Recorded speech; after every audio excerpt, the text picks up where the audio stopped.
terkait dengan tidak ditahannya tersangka. Pastinya polisi juga punya alasan kenapa sih tidak ditahan. Pada prinsipnya satu, tidak ditahannya seseorang itu karena satu ada suatu tindakan dikhawatirkan menghilangkan barang bukti atau apapun itu. Nah, tidak bisa menghilangkan barang bukti karena apa? Barang bukti ada di kami dan itu murni tidak bisa dihilangkan.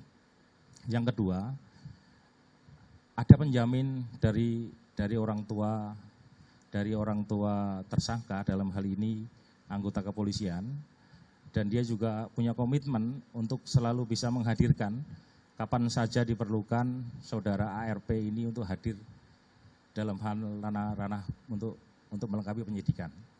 Jadinya kami secara proaktif hal tersebut juga harus bisa saya sampaikan ke pihak jaksa pun juga kami menyampaikan bahwa ini tidak ditahan karena alasan penyidik seperti ini dan jaksa juga bisa menerima.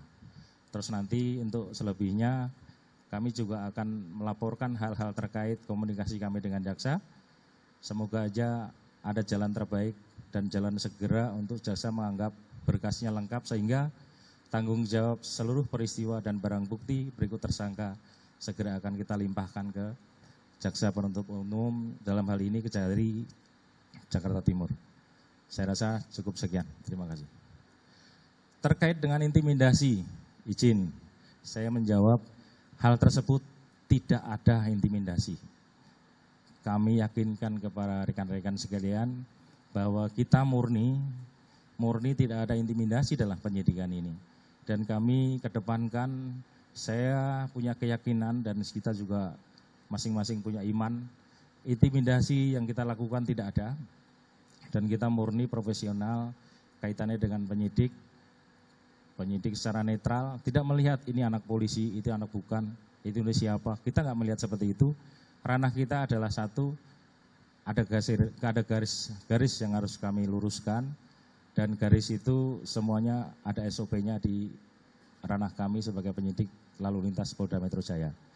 Terima kasih.